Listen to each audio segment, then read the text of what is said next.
Hello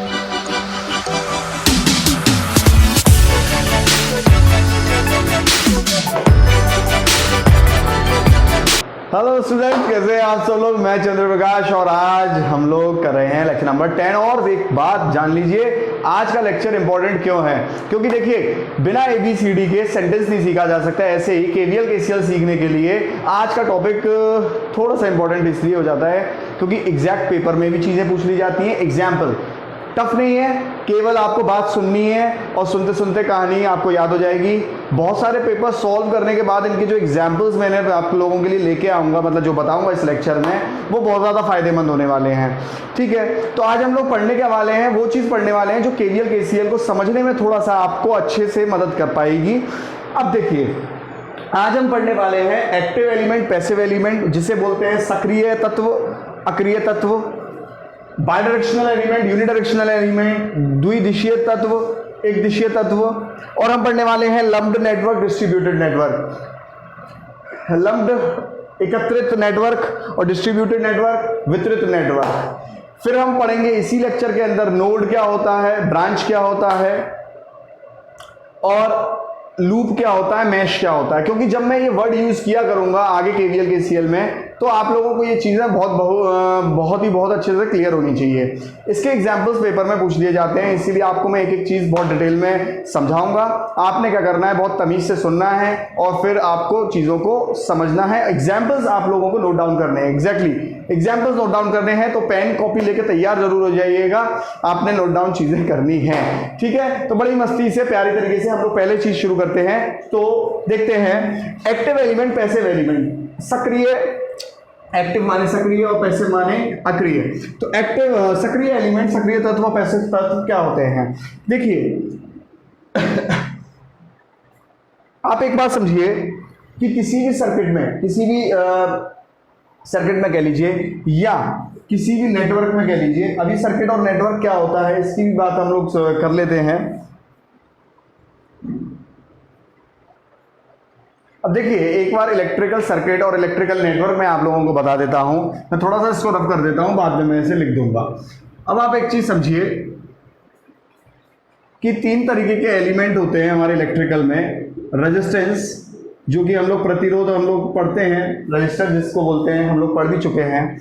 L inductor, प्रेरक जिसे बोलते हैं, प्रेरक जिसे बोलते हैं, और कैपेसिटेंस, कैपेसिटेंस जिसको हम लोग संधारित्र बोलते हैं। अब आप एक चीज समझिए कि R, L और C तीन तरीके के एलिमेंट होते हैं हम लोगों के इलेक्ट्रिकल में। रेजिस्टेंस हम लोग पढ़ चुके हैं, ऐसे ही प्रेरक होता है, संधारित्र होता है, जो कि हम लोग आगे पढ़ेंगे, इंडक्टर और कैपेसिटर। ठीक है, अब आप एक चीज समझिए कि इंडक्टर ये है, इंडक्टर, कैपेसिटर और ये रेजिस्टेंस है।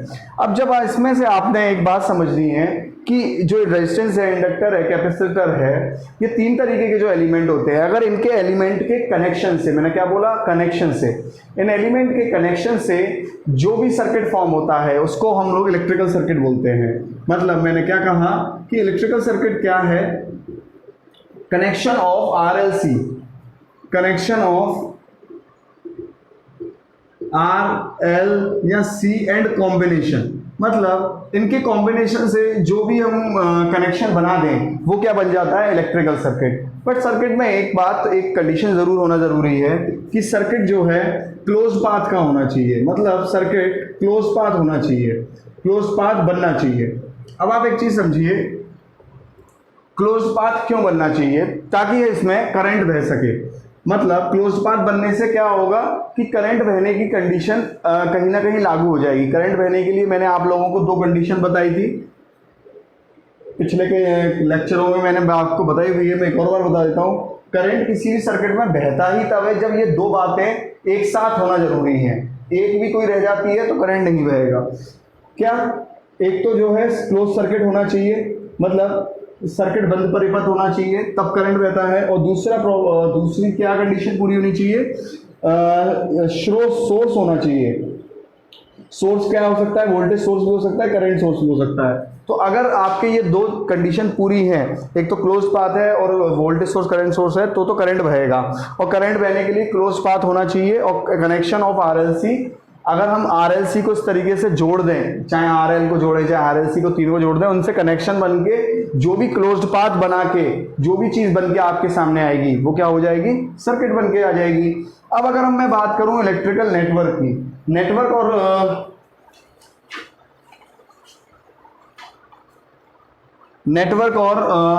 और सर्किट में क्या डिफरेंस है देख लीजिए।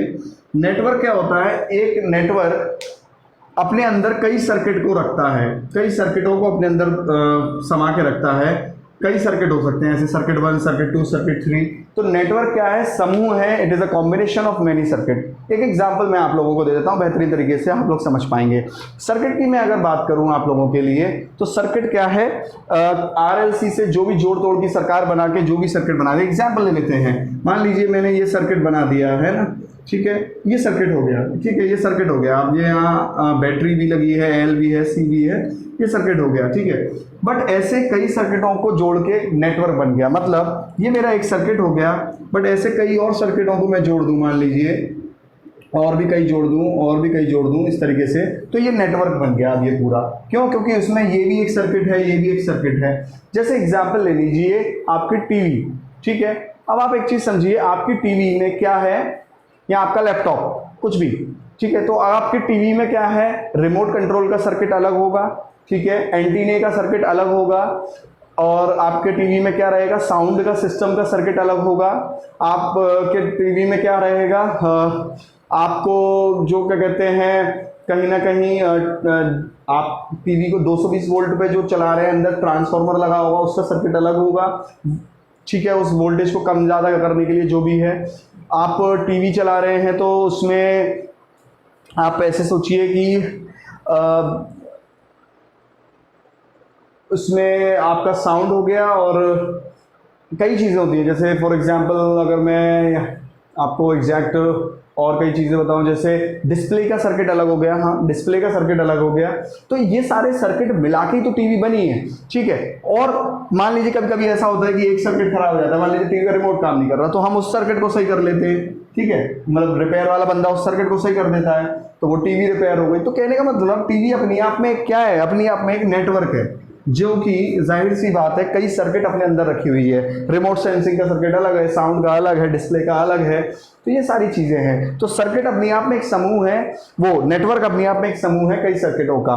तो ये होता है इलेक्ट्रिकल सर्किट और ये होता है इलेक्ट्रिकल नेटवर्क। क्लियर है? तो नेटवर्क में कहीं ना कहीं हमारा जो है, जाहिर सी बात है कि नेटवर्क एक बड़ी पिक्चर हो जाती है सर्किट को लेके। अब अगर मैं बात करूं एक्टिव एलिमेंट और पैसिव एलिमेंट, देखिए हमारे पूरे इलेक्ट्रिकल में 3 तरीके के तत्व हैं, 3 तरीके के एलिमेंट हैं, ठीक है। मतलब काफ़ी हद तक हम लोगों के जितने भी एलिमेंट्स हैं वो जैसे रेजिस्टेंस हो गया, प्रेरक हो गया, कैपेसिटर हो गया, और भी वोल्टेज सोर्स भी अपने आप में एक एलिमेंट है, मतलब वोल्टेज का स्रोत जो है अपने आप में एक एलिमेंट है। देखिए अभी मैं इसकी बात नहीं कर रहा हूँ, इसीलिए कहीं पर भी लिख दे रहा हूँ, ठीक है, कंफ्यूज ना होइएगा। वोल्टेज सोर्स का जो वोल्टेज स्रोत है, बैटरी हो गई, वो अपने आप में एक तत्व है, एलिमेंट है। करंट सोर्स अपने आप में एक एलिमेंट है। तो ये सब चीजें क्या होती हैं, ये सब तत्व में आती हैं। अब ये एक्टिव तत्व और पैसिव तत्व क्या होते हैं, ठीक है ना। अब ये एक्टिव तत्व और पैसिव, नाम से पता चल रहा है एक्टिव, सक्रिय, हो एक्टिव है, बड़ा ही एक्टिव है, मतलब ये वो तत्व हैं जो सर्किट में आपको क्या देंगे, क्या देंगे, अरे बोलो ना मेरे भाई, अरे ये सर्किट में ऊर्जा देते हैं। बिना इसके सर्किट में कभी ऊर्जा नहीं आती। समझ लीजिए घर में पिताजी जैसे होते हैं, उनके बिना घर में ऊर्जा नहीं आ पाएगी भाई, ठीक है, वही तो पैसे देते हैं पॉकेट मनी, क्यों भाई, मोबाइल में नेट उन्हीं के तो डलवाते हो। तो एक्टिव एलिमेंट क्या हुआ, एक्टिव एलिमेंट हुआ ये सर्किट के वो तत्व हैं जो आपको हमेशा ऊर्जा देंगे। They will always deliver energy, they will never consume energy, they will never store energy. अब आप खुद समझिए मेरा क्या कहना है कि ये ऑलवेज क्या करेंगे, ऑलवेज डिलीवर एनर्जी करेंगे, ऑलवेज डिलीवर एनर्जी, मतलब ये हमेशा ऊर्जा देंगे, कभी ऊर्जा नहीं खाएंगे, कभी ऊर्जा ना खाएंगे, मतलब ना स्टोर करेंगे। कभी ऊर्जा नहीं खाते, ये कभी ऊर्जा ना स्टोर करते और ना कभी क्या करते हैं, डिसिपिएट, खपत करते हैं।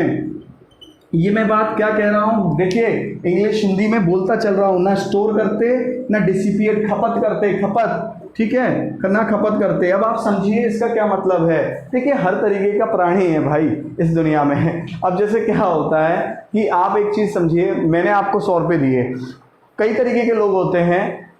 कुछ लोग उस पैसे, मैंने आपसे कहा कि ये लो 100 रुपये मुझे कुछ दिनों बाद दे देना, बट हर किसी की फितरत ऐसी नहीं होती। कुछ लोग क्या करते हैं कि ठीक है साहब लाओ पैसे दे दो, हमने कहा कि भाई तुम अपने पास रखो और दे देना करके।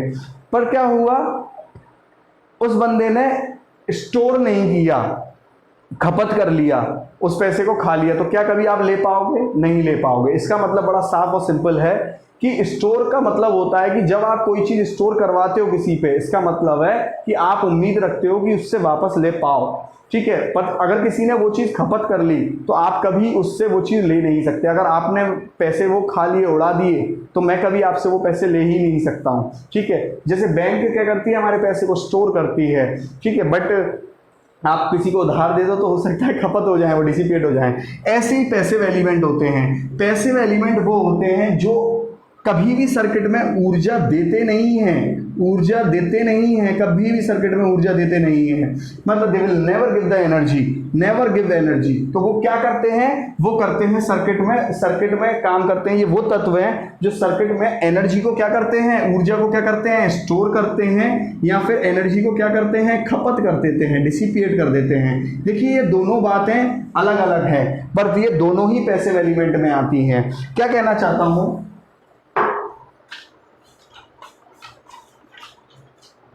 समझिए, जो स्टोर करता है आपके पास, मतलब अगर हम सर्किट में इसको लगाएंगे, इन तत्वों को लगाएंगे जो एनर्जी स्टोर करते हैं, तो वो क्या कर लेते हैं, एनर्जी को स्टोर करके रखते हैं, और फिर जब मौके वारदात पर समय पे आता है तो वो उस एनर्जी को वापस भी देते हैं। और ऐसे एलिमेंट कौन से होते हैं, एल और सी, मतलब प्रेरक और संधारित्र। और कुछ एलिमेंट एक ऐसे होता है जो खपत करता है, उससे कभी आप एनर्जी वापस नहीं ले सकते, वो कौन सा है, रेजिस्टेंस है। क्लियर है इतना पॉइंट। बट ये कौन से एलिमेंट होते हैं, ये हमेशा ऊर्जा डिलीवरी करते हैं, देते ही हैं। तो ऐसे एलिमेंटों के एग्जाम्पल कौन से हो गए, ये एग्जाम्पल की तो भाई क्या है, क्वेश्चन है। तो इसके एग्जाम्पल कौन से हो गए, वोल्टेज सोर्स। वोल्टेज सोर्स में जाहिर सी बात है बैटरी अपने आप में एक एग्जाम्पल हो जाएगा, वोल्टेज सोर्स, ठीक है, वोल्टेज सोर्स बैटरी एग्जाम्पल हो जाएगा अपने आप में। करंट सोर्स अपने आप में एक एग्जाम्पल हो जाएगा इसका, ठीक है। तो ये हो जाता है एक्टिव एलिमेंट। तो voltage source, current source example हो गए। अगर और भी थोड़ा सा डिटेल में वो चला जाता है तो और भी कई एग्जाम्पल्स हैं, देखते हैं क्या है। ये थोड़ा सा मिटा देता हूं मुझे ना। तो ये क्या नहीं करते, एनर्जी स्टोर नहीं करते, कभी डिलीवर नहीं करते, और सॉरी वो नहीं करते, न खपत करते। एग्जाम्पल क्या है, वोल्टेज सोर्स हो गए, करंट सोर्स हो गए। वोल्टेज सोर्स में मैंने बैटरी लिखवा दिया, ठीक है। मॉसफेट अपने आप में ऊर्जा देते हैं, वोल्टेज सोर्स होते हैं ये। और बीजेटी होता है, करंट सोर्स होता है बीजेटी, ठीक है। आप ये भी पेपर में क्वेश्चन में आ जाता है। अब आपके लिए एक यहाँ बड़ा इंटरेस्टिंग मैं यहाँ पे पॉइंट यहाँ पे बताता हूँ। आप सोचिए कि ट्रांसफार्मर क्या है अपने आप में, क्या ट्रांसफार्मर एक्टिव में आएगा कि पैसिव में आएगा। ये एक इंटरव्यू क्वेश्चन भी बन जाता है और एक सिंपल क्वेश्चन भी बन सकता है, ऑप्शन बेस्ड भी। तो याद रखिए ट्रांसफार्मर पैसिव एलिमेंट में ही आएगा, क्योंकि ट्रांसफार्मर कभी भी क्या नहीं करता, ट्रांसफार्मर कभी भी क्या नहीं करता, खुद से ऊर्जा नहीं देता है। ट्रांसफार्मर का आपको फंक्शन भली भांति पता होगा। ट्रांसफार्मर क्या करता है, जब तक इनपुट नहीं लेगा तब तक आउटपुट नहीं देता। आपको ट्रांसफार्मर को काम कराने के लिए इनपुट देना पड़ेगा, तब जाके आप आउटपुट दे पाओगे। अब आप एक 5 वोल्ट की बैटरी ले आओ बाहर मार्केट से खरीद के, क्या आप उसे कोई इनपुट देते हो, नहीं देते हो ना। वो खुद ही अपने आप में एनर्जी डिलीवर करती है। वो एक अलग बात है कि वो कुछ टाइम के लिए करती है जब तक उसकी केमिकल एनर्जी रहती है, बट उसके लिए कोई इनपुट आप नहीं देते हो। क्लियर है इतना पॉइंट। तो ट्रांसफार्मर अपने आप में क्या आ गया, पैसिव एलिमेंट। तो मैं इस डेफिनेशन को फिर से, इस चीज को फिर से क्लियर कर देता हूं कंसेप्ट को। सक्रिय तत्व वो तत्व होते हैं जो सर्किट में ऊर्जा देते हैं हमेशा, कभी ऊर्जा स्टोर नहीं करते, कभी ऊर्जा खाते नहीं हैं। और पैसिव तत्व वो तत्व हैं जो हमेशा ऊर्जा खाते हैं और हमेशा ऊर्जा स्टोर करते हैं। तो अगर पेपर में स्टोर के लिए पूछे तो रजिस्टर और इंडक्टर और कैपेसिटर है, और खपत के लिए पूछे, डिसिपेशन के लिए पूछे, लॉस के लिए पूछे, लॉस भी पूछ सकता है, तो वो ऊर्जा का लॉस कौन करता है? रजिस्टर। कभी इनमें गलती मत कर देना आपस में, क्लियर है नीचे? तो ये वो मोटा भाई है जिनको आप अगर पैसे देंगे तो ये आपको कहीं ना कहीं लौटा देंगे, मतलब आपको ऊर्जा ये लौटाएंगे ही लौटाएंगे, क्लियर है इतना पॉइंट? चलते हैं आगे बाई डायरेक्शनल और यूनिडायरेक्शनल पे। द्विदिशीय मैं लिख नहीं पाऊंगा भाई, थोड़ा सा है ना, द्विदिशीय तत्व और एक दिशीय तत्व, ठीक है। अभी बाइडायरेक्शनल एलिमेंट और यूनिडायरेक्शनल एलिमेंट क्या होगा वो बात समझिए। देखिए कुछ तत्व, कुछ एलिमेंट ऐसे होते हैं जिनमें ये एलिमेंट है, मान लीजिए ये एक रेजिस्टेंस है R ओम का, ठीक है, 2 ओम का मान लेते हैं, चलो और बताओ, ठीक है, मान लीजिए 2 ओम का रेजिस्टेंस है। अब आप इस रेजिस्टेंस में यहाँ से करंट दौड़ाइए, ठीक है, और आप इसी रेजिस्टेंस में, सेम रेजिस्टेंस में आप करंट यहाँ से दौड़ाइए, ठीक है। इस रेजिस्टेंस के कैरेक्टरिस्टिक क्या होगी कि ये भैया वोल्टेज ड्रॉप करवाएगा कितने का? I इंटू आर का। I कितना है? I है, और R कितना है? 2 है, तो 2I का वोल्टेज ड्रॉप करवाएगा ये रजिस्टर, और ये रजिस्टर क्या करवाएगा? ये रजिस्टर भी वोल्टेज ड्रॉप करवाएगा कितने का? 2I का। तो इसका मतलब ये है कि बाई डायरेक्शनल एलिमेंट, द्विदिशीय एलिमेंट वो तत्व हैं जिनमें करंट चाहे एक दिशा से फ्लो करवा लो चाहे दूसरी दिशा से फ्लो करवा लो, मतलब in both the direction if you flow the current, आप किसी भी दिशा से करवा लो, यहां से करंट फ्लो करवा लो, यहां से करवा लो, पर इन रजिस्टर का, मतलब इन तत्वों का क्या नहीं बदलेगा? इन तत्वों का क्या नहीं बदलेगा? इन तत्वों का क्या नहीं बदलेगा? इनके गुण नहीं बदलेंगे, इनकी कैरेक्टरिस्टिक नहीं बदलेगी। जैसे कि ये यहाँ तक भी, यहाँ पर भी वोल्टेज ड्रॉप 2I कर रहा था, यहाँ पर भी वोल्टेज 2I कर रहा था, इसका मतलब इस रजिस्टर ने दोनों जगह गुण एक ही दिए अपने, अलग तो नहीं दिए, एग्जैक्टली सेम। तो ऐसे एलिमेंट जिसमें करंट इधर से ही फ्लो कराओ, इधर से ही फ्लो कराओ, इनके गुण ना बदलें, वो होते हैं बाई डायरेक्शनल एलिमेंट। गुण क्या मतलब? यही वोल्टेज ड्रॉप ना बदले, ठीक है। अब आप देखिए ये रजिस्टर चाहे करंट आप यहां से फ्लो करवाओ तब भी 2 ओम का रहेगा, ये रजिस्टर यहां से भी फ्लो करवाओ तब भी 2 ओम का रहेगा, तो ये क्या हुआ? ये कहीं ना कहीं हुआ ना बाई डायरेक्शनल। तो बाई डायरेक्शनल के कुछ एग्जाम्पल तत्व हैं, जैसे रजिस्टर है, इंडक्टर है, कैपेसिटर है, ये तीनों बाई डायरेक्शनल में आते हैं। इंडक्टर में भी अगर आप करेंगे, चाहे करंट आप यहां से फ्लो कराइए चाहे करंट आप यहां से फ्लो कराइए, इसकी वैल्यू L ही रहनी है, इंडक्टर की, प्रेरक की वैल्यू L हेनरी ही रहनी है, नहीं बदलाव होगा। सेम कैपेसिटर में होता है, कैपेसिटर के भी गुणों में बदलाव नहीं आता है। तो ये यूनिडायरेक्शनल एलिमेंट कौन से एलिमेंट होते हैं? यूनिडायरेक्शनल एलिमेंट वो एलिमेंट होते हैं जैसे डायोड हुआ। डायोड में अगर आप देखिए यहां से करंट फ्लो करा रहे हैं, ठीक है, तो जब ये आप मान लीजिए इस तरीके से आप बैटरी लगाए हुए हैं, जब प्लस माइनस ऐसे लगाए हैं, तो ये काम करेगा फॉरवर्ड वाइज की तरह और शॉर्ट सर्किट की तरह काम करने लगेगा। शॉर्ट सर्किट की तरह काम करेगा तो ये कैसा काम करेगा? रेजिस्टेंस 0 की तरह काम करेगा। मतलब कैसा काम करता है ये? Forward wise. फॉरवर्ड वाइज कब काम करता है ये? जब यहाँ प्लस और माइनस दें। इसके डिटेल वर्जन हम लोग बाद में इलेक्ट्रॉनिक्स में पढ़ेंगे, बट अभी के लिए आप इतना समझिए कि ये प्लस माइनस इस तरीके से काम करता है। मतलब जब ये प्लस माइनस ऐसे होता है तो ये कैसा काम करता है? शॉर्ट सर्किट की तरह। शॉर्ट सर्किट मतलब रेजिस्टेंस 0।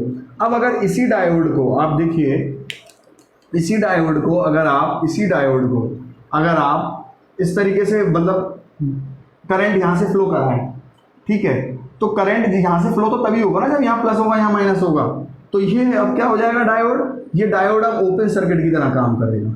ओपन सर्किट मतलब रेजिस्टेंस इनफाइनाइट, ओपन सर्किट मतलब रेजिस्टेंस इनफाइनाइट की तरह काम करेगा, और ये डायोड काम करेगा रिवर्स वाइज की तरह। तो कहने का मेरा मतलब बड़ा ही सिंपल है। देखिए जब करंट यहाँ से फ्लो कराया तो ये रेजिस्टेंस इनफाइनाइट देने लगा, यही डायोड रेजिस्टेंस कैसा देने लगा? इनफाइनाइट। और यही डायोड रेजिस्टेंस 0 देता था जब करंट हमारा इस दिशा में फ्लो हो रहा है, और जब करंट इस दिशा में फ्लो हो रहा है तो ये डायोड इनफाइनाइट रेजिस्टेंस देने लगा। तो ऐसे होते हैं हमारे यूनिडायरेक्शनल। तो एग्जाम्पल क्या हो गया? डायोड, बीजेटी नहीं, बीजेटी, बाइपोलर जंक्शन ट्रांजिस्टर, ठीक है। और मैं थोड़ा सा इसको मिटा देता हूँ।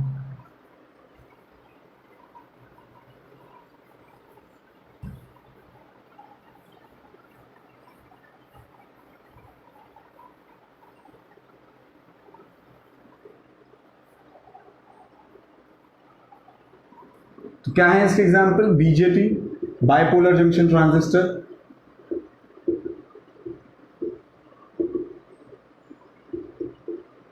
MOSFET, metal oxide, semiconductor, field effect transistor,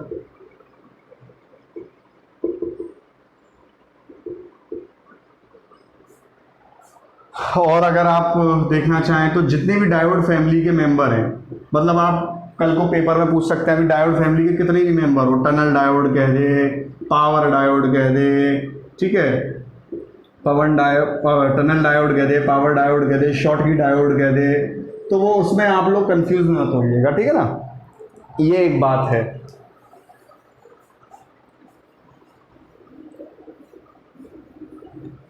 तो इसमें क्या होता है एक दिशीय में कि करंट केवल एक दिशा में अलग, मतलब ये वो तत्व हैं जब एक दिशा में करंट बहता है तो अलग तरीके का ये लोग गुण शो करते हैं, और जब दूसरी दिशा में करंट बह जाता है तो अलग तरीके का गुण शो करते हैं। यही है यूनिडायरेक्शनल एलिमेंट की कहानी, ठीक है।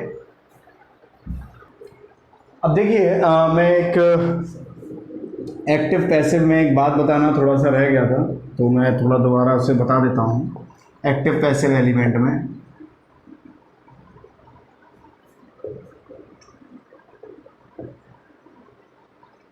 वो बात ये बतानी रह गई थी, मैंने एक्टिव एलिमेंट के आप लोगों को बताए थे एग्जाम्पल, वोल्टेज सोर्स और करंट सोर्स होते हैं। पैसिव एलिमेंट के बताए थे आर, एल और सी होते हैं, मतलब आर भी होता है, एल भी होता है, सी भी होता है। अब आपको ये मालूम है ये क्या करता है, स्टोर करता है, सॉरी ये क्या करता है, डिसिपिएट करता है, खर्च करता है, खपत करता है ऊर्जा का, और ये दोनों क्या करते हैं, ऊर्जा को स्टोर करते हैं। याद रखना जो स्टोर करता है वो खपत नहीं करता, जो खपत करता है वो स्टोर नहीं करता, इस बात को ध्यान रखना। इतनी बात हो गई थी, तो यहाँ मुझे क्या बताना है वो समझिए। कभी कभी पेपर में आपसे बोल देता है कि जो एक्टिव तत्व हैं, देखिए एक और बात मैं आपको बता दूं, अगर वोल्टेज सोर्स में बैटरी आती है तो हर बैटरी एक्टिव एलिमेंट की तरह काम करे ऐसा नहीं है, और हमेशा करे ऐसा भी नहीं है। मतलब कहने का कि हमेशा बैटरी एक्टिव एलिमेंट की तरह काम करे ऐसी बात नहीं होती है। एक बड़ी सिंपल सी बात समझिए, जब आप छोटे होते हैं तो आपके पिताजी कहीं ना कहीं एक्टिव एलिमेंट हैं, वो आपको ऊर्जा दे रहे हैं, ठीक है। बट समय के साथ डलते डलते क्या हो जाता है कि वो चीज़ शायद रिवर्स हो जाती है। जब उनकी उम्र हो जाती है तो कहीं ना कहीं आप एक्टिव हो जाते हो और वो क्या हो जाते हैं, वो पैसिव हो जाते हैं, वो कहीं ना कहीं ऊर्जा नहीं देते, तो मतलब कहीं ना कहीं आप ऊर्जा दे रहे होते हो। सेम ऐसी बैटरी का होता है यार, हर बैटरी हमेशा ऊर्जा ले ही ले ऐसा नहीं होता, हमेशा दे ही दे ऐसा नहीं होता, डिपेंड करता है कनेक्शन पे। सिंपल सा एग्जांपल घर का देख लीजिए, अगर आपके घर पे लाइट आ रही है, मतलब इन्वर्टर क्या कहते हैं, अगर आपके घर पे इलेक्ट्रिसिटी ऑन है, मतलब सिंपली बाहर से जहाँ से भी आप लेते हैं आपके यहाँ इलेक्ट्रिसिटी आ रही है, तो उस समय आपकी बैटरी चार्ज हो रही होती है। बैटरी चार्ज हो रही होती है मतलब चार्ज हो रही होती है, मतलब एनर्जी ले रही होती है, ऊर्जा ले रही होती है। और जब इलेक्ट्रिसिटी चली जाती है तो फिर बैटरी ऊर्जा देती है।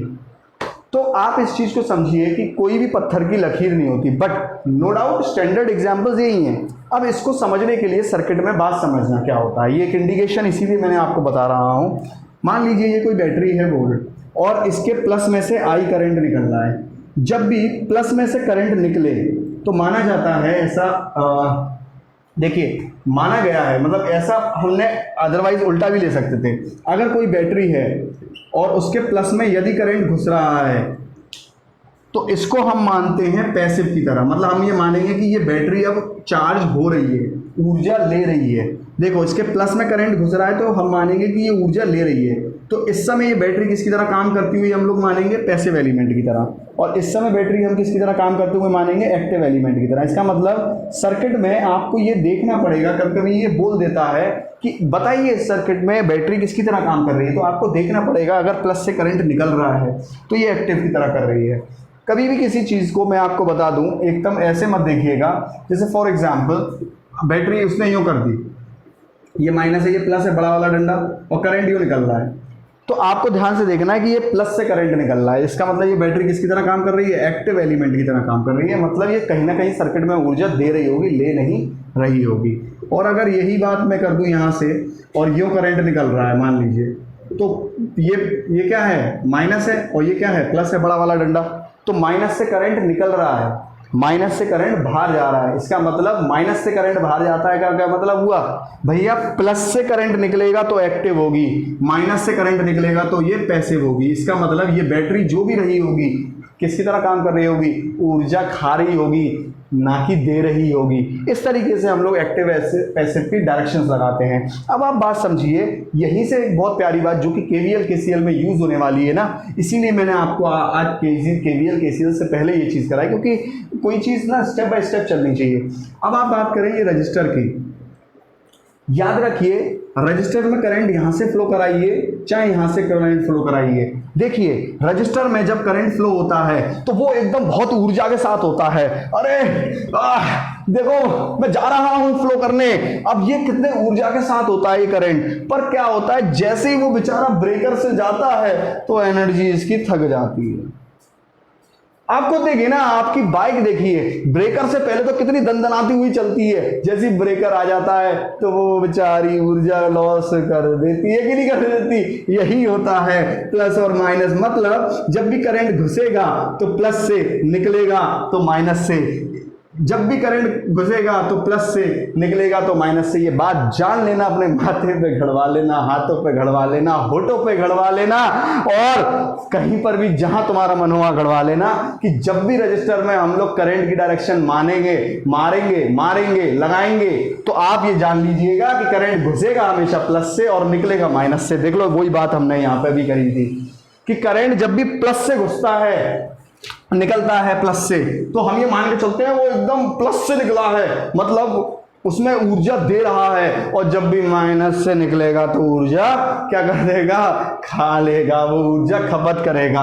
तो करंट याद रखिएगा, कोई भी आपसे कह दे कि यार ये रजिस्टर है, लो ऐसे करंट की डायरेक्शन है, तो आप क्या करेंगे, यहां प्लस लगाएंगे और यहां माइनस, क्योंकि आपको कोई संदेह होना ही नहीं चाहिए। ये क्या है, ये रेजिस्टेंस ब्रेकर है भाई। ब्रेकर से पहले हमेशा गाड़ी एकदम कैसी होती है, एनर्जी के साथ, और ब्रेकर से निकलने के बाद क्या होती है, बेचारी गाड़ी कैसी हो जाती है, स्लो हो जाती है। तो ये बात तय है कि करंट जब भी एंटर करता है रजिस्टर में प्लस लगा दीजिएगा, और जब सर्किट को छोड़ेगा तो क्या लगाइएगा, माइनस लगाइएगा। ये बात मेरी आप केवीएल केसीएल के लेक्चर में याद जरूर रखना, भूल ना जाना। इसे भूल जाओगे तो बड़ा पछताओगे, याद रखिएगा। सेम ऐसी इंडक्टर, भाई पैसे लेने के टाइम पे तो कोई क्या करता है, भाई साहब पैसे मिल रहे हैं, और जब देने के टाइम पे बेचारा क्या करता है, नेगेटिव। मतलब जब इंडक्टर एनर्जी स्टोर कर रहा होता है तो एकदम दमदारी के साथ होता है, और जब करंट यहां से निकलेगा तो माइनस, क्योंकि पैसिव एलिमेंट है, ठीक है। सेम ऐसी कैपेसिटर, जब भी करंट का डायरेक्शन दिया है, अगर आपको प्लस माइनस लगाना है तो आप प्लस यहां लगाएंगे, माइनस यहां लगाएंगे। तो ये चीज आप एक्टिव पैसिव एलिमेंट के लिए पता करने के लिए आपको पता होनी चाहिए, ठीक है। चलिए बात करते हैं आगे, ठीक है। लम्प्ड नेटवर्क और डिस्ट्रीब्यूटेड, एकत्रित नेटवर्क और कौन से,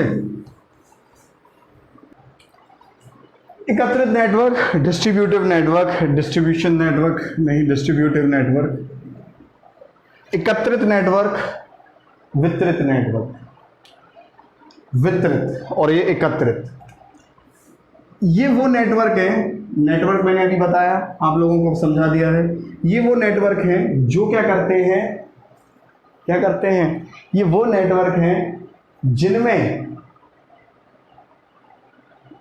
जो तत्व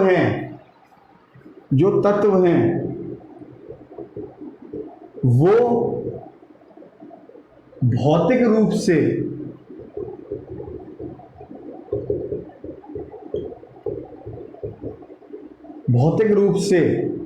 इकट्ठे, भौतिक रूप से सेपरेट किए जा सकते हैं, भौतिक रूप से अलग सेपरेट किए जा सकते हैं, भौतिक रूप से सेपरेट किए जा सकते हैं। इन दीज नेटवर्क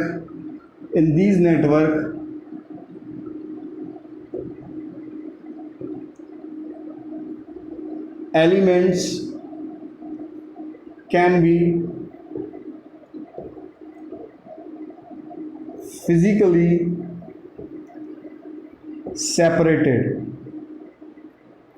भौतिकी रूप से एकत्रित नेटवर्क वो नेटवर्क हैं जिनमें भौतिकी रूप से तत्वों को अलग किया जा सकता है। बात मेरी बड़ी चाइनीज सी लग रही होगी, कुछ समझ में आ नहीं रहा होगा, मुझे पता है। और यहाँ पर अलग नहीं कर सकते हैं, नहीं कर सकते हैं, नहीं कर सकते हैं। मतलब in these network element can not be separated, can not be physically separated. ये क्या कह रहा हूं, मेरी बात समझना। मतलब यहां पर कैन की जगह बस क्या आ जाएगा, कैन नॉट, नहीं कर सकते। क्या कहना चाह रहा हूं, बात समझते हैं, समझे। कुछ नेटवर्क क्या होता है, कुछ नेटवर्क जैसे आपके फ़ोन का नेटवर्क ले लीजिए। फ़ोन में देखिए डिस्प्ले का सर्किट अलग होगा, आपके हेडफोन्स जो ऑक्स लगाते हैं उसका सर्किट अलग होगा, कैमरे का सर्किट अलग होगा।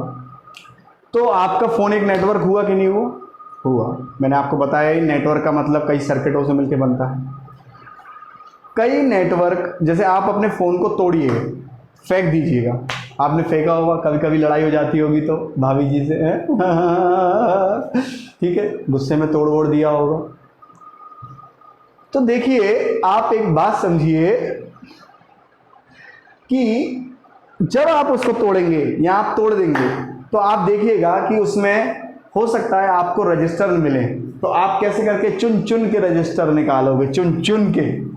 ये देखो मेरे को 2 ओम का रजिस्टर मिल गया, ये देखो मुझे 5 ओम का रजिस्टर मिल गया, ये देखो मुझे 10 ओम का रजिस्टर मिल गया। मतलब आपने मोबाइल फेंका और आपने क्या निकाला, ये देखो मुझे 50 हेनरी का इंडक्टर मिल गया, ये देखिए मुझे 60 हेनरी का इंडक्टर मिल गया। मतलब ये देखिए मेरे को 20 माइक्रोफैरेड का कैपेसिटर मिला। तो आप क्या कर सकते हो, मतलब एक वो नेटवर्क जहां पर आप भौतिकी रूप से फिजिकली अलग कर सकते हो कुछ तत्वों को, ये वो नेटवर्क होते हैं। ये देखिए आपने 10 ओम का टीवी तोड़ना, आप कभी अपनी आज तोड़ देना, चलिए ठीक है। आप जब भी ये वीडियो देख रहे होंगे उसी समय आप अपनी टीवी तोड़ना और देखना उसमें से देखिए रजिस्टर निकलेंगे, कैपेसिटर निकलेंगे। आप कह सकते हो देखो दुनिया को, ये देखिए मुझे मिला, हाँ ये देखिए मुझे 20 ओम का कैपेसिटर मिला, बहुत बढ़िया। तो ऐसे आप भौतिकी रूप से अलग कर सकते हैं तत्वों को जो उसमें लगे हैं। तत्व कौन से, RLC, अलग कर सकते हैं। वोल्टेज सोर्स भी, बैटरी भी आप अलग कर सकते हैं, ऐसा नहीं है, वो भी एक तत्व हो गया। तो मतलब आप अलग करके उनका मान बता सकते हैं दुनिया को। ये देखो मुझे 10 ओम का मिल गया, ये देखो मुझे 20 ओम का, ये देखो मुझे क्या मिल गया, बैटरी मिल गई, ये सब चीज़ें हैं यार, ठीक है। अब आप एक चीज़ देखिए, डिस्ट्रीब्यूटेड नेटवर्क ऐसे नेटवर्क होते हैं जिनमें अलग नहीं कर सकते, बिल्कुल अलग नहीं कर सकते। ये वो नेटवर्क हो गए। तो ऐसे नेटवर्कों के तो बथेरे एग्जाम्पल हो गए, टीवी ले लो, AC ले लो, फ्रिज ले लो, कूलर ले लो, कुछ भी ले लो, उनमें तुम अलग कर सकते हो। फैन ले लो, पंखा ले लो, मोबाइल ले लो, कुछ भी माने कुछ भी। इनमें आप क्या कर सकते हैं, इनमें रेजिस्टेंस, कैपेसिटेंस, वोल्टेज, सबको आप अलग कर करके उनका मान बता सकते हो, भौतिकी रूप से अलग कर सकते हो। सारे नेटवर्क लम्ब होते हैं। तो ये डिस्ट्रीब्यूटेड नेटवर्क क्या है मेरे भाई, मेरे दोस्त, मेरे बंधु, मेरे मित्र, क्या है ये क्या है, समझिए। डिस्ट्रीब्यूटेड नेटवर्क वो नेटवर्क हैं जिनमें आप भौतिकी रूप से उन तत्वों को अलग नहीं कर सकते। जैसे कि क्या, अब ऐसे समझिए, आपका दिल टूट जाए, टूट के बिखर के 1000 टुकड़े हो गए, क्या आप बता सकते हो ये टुकड़ा इतना भारी है या ये टुकड़ा कौन सा है, इस टुकड़े में क्या था और उस टुकड़े में क्या था? नहीं कर सकते, आप नहीं बता सकते। एग्जैक्टली सेम कुछ नेटवर्क ऐसे होते हैं जिनमें आप अलग नहीं कर सकते। एक एग्जाम्पल दे रहा हूँ, सुनिए।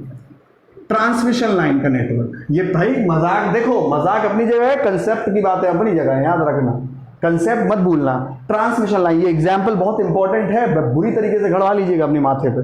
ट्रांसमिशन लाइन क्या होता है, मान लीजिए आगरा से आपका दिल्ली ट्रांसमिशन लाइन चल रही है, मतलब यहाँ से आपका ट्रांसमिशन लाइन चली दिल्ली से आगरा, ठीक है।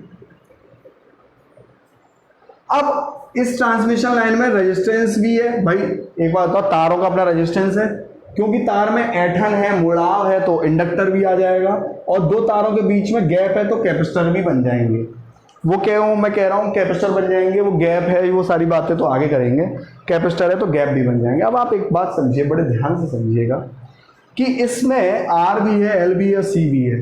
तो क्या आप ये कहेंगे कि अरे यार मैंने आगरा से दिल्ली में मैंने इतना रेजिस्टेंस निकाल लिया 5 ओम का? नहीं कह पाओगे। और आप पहली चीज तो सेपरेट कर ही नहीं पाओगे कि आज मैंने यार ये मैंने आज क्या कहते हैं आगरा से दिल्ली की लाइन से मैंने 10 ओम का रेजिस्टेंस निकाल लिया आगरा से दिल्ली की लाइन में से, अरे मैंने आगरा से दिल्ली की लाइन में से 20 हेनरी का इंडक्टर निकाल लिया। नहीं, आप इसे सेपरेट ही नहीं कर सकते हो। ये नेटवर्क वितरित है, बटा हुआ है, बहुत छोटे छोटे भागों में देखें तो ये बटा हुआ है, और आप इसमें से आर एल सी अलग ही नहीं कर सकते और बता नहीं सकते उसका मान तक कि अरे मैंने 5 ओम अलग किया, अरे मैंने 10 ओम अलग किया, अरे मैंने 50 हेनरी अलग किया। नहीं कर सकते।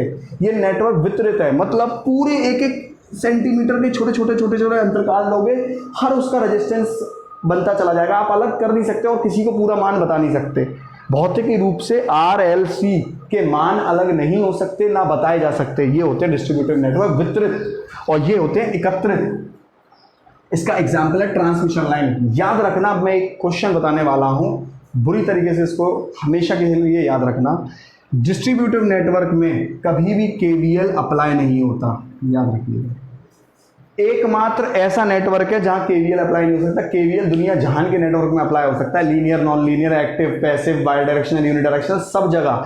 बस केवीएल कहां अप्लाई नहीं होता? डिस्ट्रीब्यूटिव नेटवर्क में। इसरो के बीटेक के साइंटिस्ट के पेपर से लेके PG2 तक के पेपर में यही सवाल आया है, दिमाग में डाल दीजिए बहुत बुरी तरीके से। तो केवीएल अप्लाई नहीं हो सकता कहाँ? डिस्ट्रीब्यूटिव नेटवर्क में। KVL can not be applied, can not be applied, can not be applied. मेरे भाई ये बात आपने समझनी है, ठीक है। चलते हैं आगे लीनियर नॉन लीनियर डिवाइस पे। अब देखिए, linear element, non linear element, ohmic भी बोलते हैं इसे और इसे नॉन ओमिक भी बोलते हैं। तो लीनियर एलिमेंट वो तत्व हैं जहां वो तत्व हैं जो ओम्स लॉ फॉलो करते हैं। ओम्स लॉ फॉलो होता है और यहाँ ओम्स लॉ फॉलो नहीं होता। तो जाहिर सी बात है, इनका अगर वोल्टेज और करंट का ग्राफ बनाएंगे तो वो लीनियर आएगा, मैंने ओम्स लॉ में बताया था, रेखीय आएगा। और यहाँ जब V और I का ग्राफ बनाएंगे तो वो क्या आएगा? नॉन लीनियर आएगा, अरेखीय आएगा, अरेखीय आएगा। तो आप ये चीज़ समझिए कि लीनियर तत्व और नॉन लीनियर तत्व में आपको मतलब समझ में आ गया। इनका VI ग्राफ रेखीय होता है, इनका नॉन अरेखीय होता है, ठीक है। अरेखीय में फिर वो कुछ भी हो सकता है, परवलय भी हो सकता है, गिरता हुआ भी हो सकता है, किसी भी तरीके का हो सकता है। ये ओम्स लॉ फॉलो करते हैं, ये नहीं करते। सबसे इंपॉर्टेंट एग्जाम्पल है, ऐसे ऐसे एग्जाम्पल पेपरों में पूछे हैं, मैं इकट्ठे करके आप लोगों के लिए लेके आया हूँ ताकि आप लोग एक जगह लिख लो, ठीक है। जैसे कॉपर इलेक्ट्रोड हो गया, ये सब इसी में आता है। मतलब मेटल्स जितने भी है, धातु। अब देखिए, कहने को ये कॉपर है और कॉपर अपने आप में धातु है, तो ये सब किस में आ गया? ओमिक में आ गया, ठीक है आपका। और बात करें नॉन लीनियर तत्व की, देखिए कई एग्जाम्पल हैं। वैक्यूम ट्यूब्स हैं, ठीक है। अपघटक, इलेक्ट्रोलाइट जिसे बोलते हैं, अपघटक जिसे बोलते हैं इलेक्ट्रोलाइट, ये भी इसमें आता है, ठीक है। आपका जितने भी डायोड हैं, इलेक्ट्रॉनिक्स एलिमेंट हैं जितने भी, मतलब बीजेटी, इलेक्ट्रॉनिक जितने भी तत्व हैं वो सब नॉन लीनियर में आते हैं। जैसे बीजेटी, मॉसफेट, ट्रांजिस्टर, कुछ भी ले लीजिए, कुछ भी, ठीक है। तो मैं यहाँ बहुत सारे नाम आ सकते हैं, डायोड, ट्रांजिस्टर, बहुत सारे नाम आ सकते हैं, लिख लीजिए आप लोग।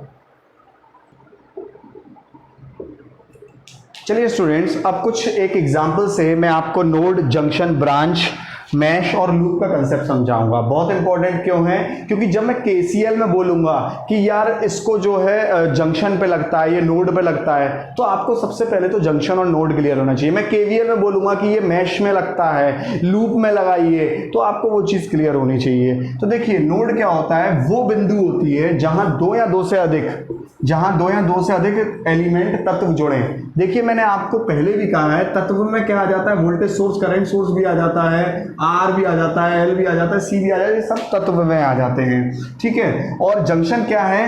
3 या 3 से अधिक तत्व जुड़े हैं। तो अब समझते हैं यहाँ पर कि देखिए, एक ये ए बिंदु है, ए बिंदु से R1 भी जुड़ रहा है, R2 भी जुड़ रहा है, तो मतलब एक और दो, तो दो या दो से अधिक, तो दो तो में ये आ गया, तो नोड कितनी हो गई, एक ए बिंदु भी नोड है, बी देखिए बी में कितना है, एक इस बी बिंदु पर देखिए R2 जुड़ रहा है, ये बैटरी जुड़ रही है और ये जुड़ रहा है, मतलब ये तीन जुड़ रहे हैं, ठीक है। तो इसका मतलब दो या दो से अधिक, तो इसका मतलब ये भी नोड हो गया।